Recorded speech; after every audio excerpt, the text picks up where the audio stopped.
Hi, I'm Chris Kepler, and welcome to Does This Happen to You? I'm an actor, voice actor, audiobook narrator, and writer. I love reading, pondering, and sharing humorous stories about the freakish things that happen in everyday life. That's why this podcast features funny stories from fantastic writers about our daily aberrations, a micro audiobook about life and befuddlement just for you. Our story this week is from Patrick Metzger, who you'll find on medium.com. And here is: My boss didn't like me, and I got let go. A tale of deception, rejection, reflection, and redemption. After 8 years working for a large bank, the manager with whom I'd had a cordial and productive relationship made a lateral move, and I got a new boss. She did not care for me. Catherine was a woman of diverse aspects. During meetings with the team, she would spew good cheer and motivational bromides like a miniature Tony Robbins, but there was something dark lurking behind those prescription Pradas. I would soon see it in action. It wasn't a mid-career crisis or fear of change that left me feeling she disliked me. You could have spotted her contempt from space. She ignored me whenever possible, even in our rare one-on-one meetings. When ignoring wasn't possible, she greeted my every word with a weary sigh, as if I told her I just soiled myself. I was shocked and hurt because A, I'm delightful, and B, I'd been at my job for several years with stellar performance reviews. Unhappily, my golden retriever charm and documented competence were powerless against her impenetrable basilisk stare. It became clear that I wasn't long for the office. The organization was in one of its periodic lurches into cost-cutting mode, and several of my peers had already been nudged unwillingly into the next stage of their careers. By the time Catherine stopped inviting me to meetings for projects I was leading, the writing was on the wall of my cubicle, and it did not read, "Congratulations, Patrick." I called a friend who was a senior HR executive for help in navigating my imminent corporate defenestration.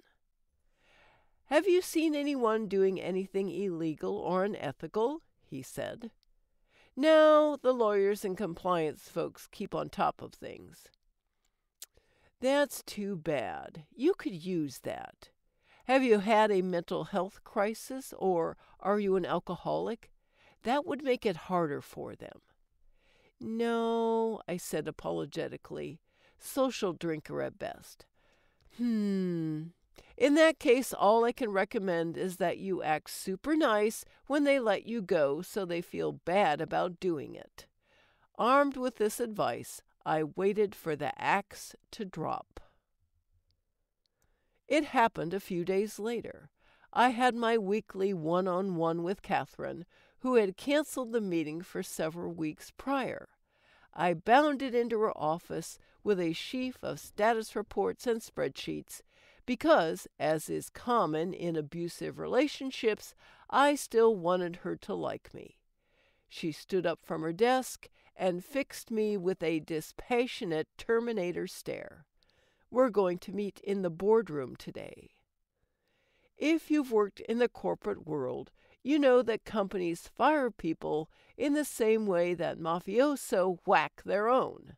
Someone you know and trust will take you to a second location under false pretenses, then rush to get the event over with before you can figure out what's happening and run out crying.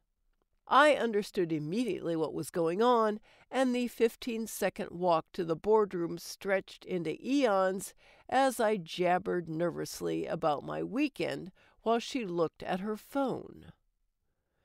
In the boardroom, a woman from HR introduced herself, and we all sat down. Catherine gave a brief boilerplate spiel, which amounted to, We have wrung the last drop of value from your desiccated brain, so goodbye. Then offered to shake my hand, if you want to, which showed that she could read a room. I shook her hand because I was relieved that the thing was finally done and saw no reason to burn bridges. Catherine left, and the HR rep handed me a termination letter to take home for review and signed back. After several minutes chatting about kids and the weather, she thanked me for being uncommonly pleasant. Evidently, some folks get a little mean-spirited when their livelihood is snatched away. I felt flattered by this assessment. Lastly, she gave me a taxi chit and made me promise to use it.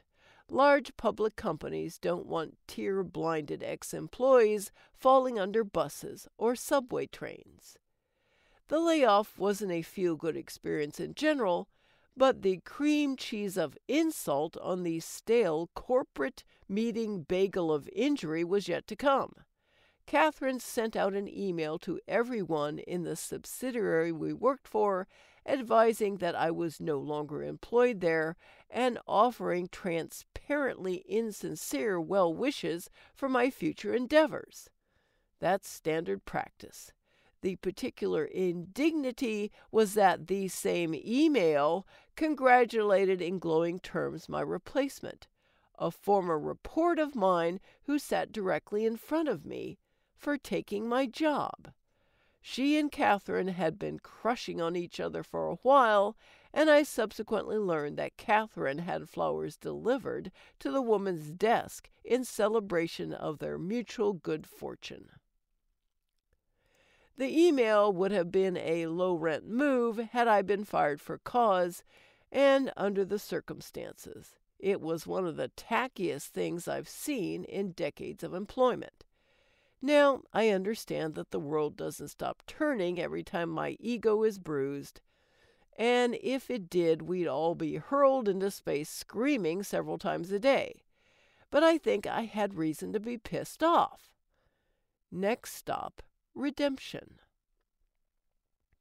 A year later, I had a new job and was invited to a product demonstration by a vendor I'd done some work with. Since I knew them through my previous employer, I wasn't surprised to see Catherine in attendance as well. It was a smallish event, some 30 people in a restaurant bar, which was only about 15 feet wide. After the presentation, I wanted to go to the front and ask some questions, but due to the press of people and the size of the venue, I would have to pass within a couple feet of Catherine, who was standing at the bar. Rather than giving a chilly nod or pretending not to see her as I passed, I approached her and asked how she'd been doing. She responded politely, if not warmly, and we had a more civil conversation than we'd ever held when working together. To this day, I'm not sure whether I did it because I thought it the least awkward approach, or because I'm a noble and magnanimous soul, or because I wanted a story that would make me look like a noble and magnanimous soul. Regardless, it helped diffuse my lingering resentment and put a bookend on the whole experience. Did I learn something? Do I ever? Some people aren't going to like me, and I try to avoid working with them. When I can't avoid it, I try not to take the bullshit personally. Since my internal emotional life vacillates between Zen garden and seething sun of incandescent rage, that's not always easy. Deep breath. Everything passes. Thanks for listening.